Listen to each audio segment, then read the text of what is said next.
Hey there, welcome back to 7-Minute Books.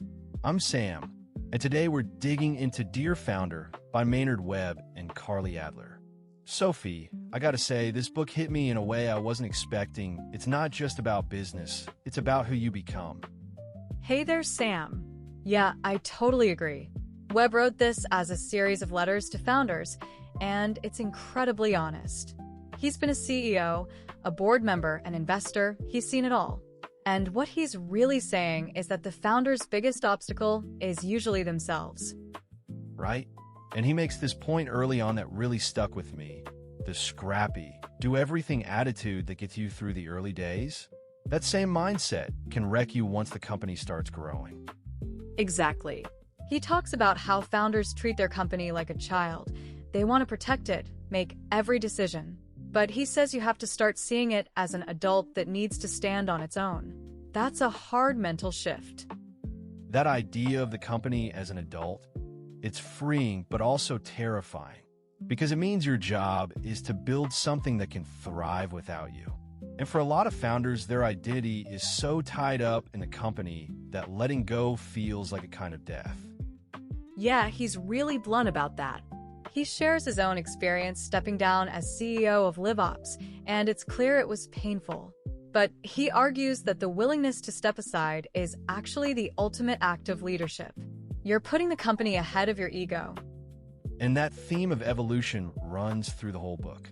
Hiring, for example, he says don't hire for pedigree, hire for trajectory. Look for people who are growing faster than the company, not people who've already arrived.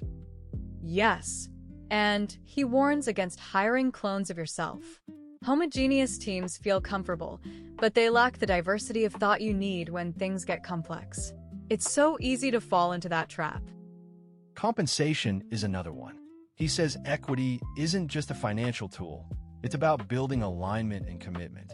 Give people real ownership, and they'll think like missionaries instead of mercenaries. But he also says you have to be clear about expectations. Vesting schedules, performance milestones.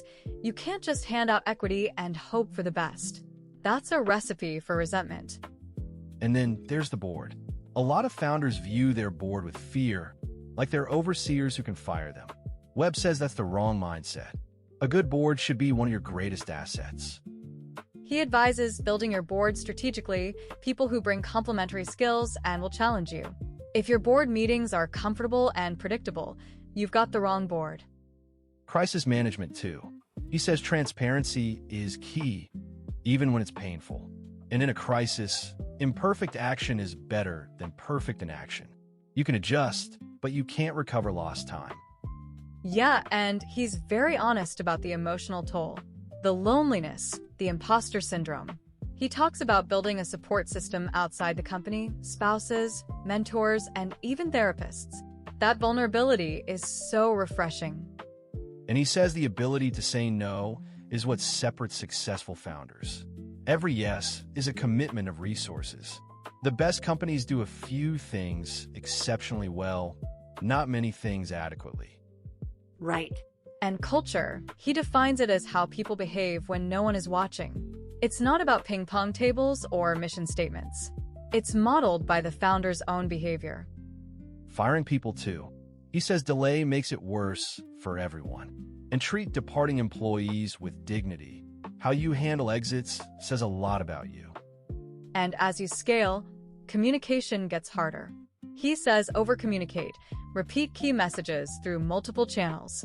Make meetings purposeful. Every meeting should have an agenda, an outcome, and a decision maker. The ending of the book really got me. He says the real reward isn't the exit or the money. It's the relationships you build, the leaders you develop, and the person you become. Success is about the quality of the people you leave behind. That's a beautiful way to frame it. And throughout, he keeps coming back to self-awareness. The founder who thinks they have all the answers is the most dangerous. The one who's always learning and adapting, that's the one who wins. So for me, the single takeaway is this: building a company is really about building yourself. You have to be willing to evolve, let go, and become the leader the company needs at each stage. If you can do that, Everything else follows. That's spot on. And honestly, if you want to go deeper, the whole library's over on 7minutebooks.com/app with over 6,000 fiction and nonfiction titles you can read or listen to in any language. It starts at $2.99 a month, $9.99 a year, or $19.99 once for lifetime access. But for now, the heart of Dear Founder is this: the most important thing you build isn't a company, it's yourself. We'll see you in the next one.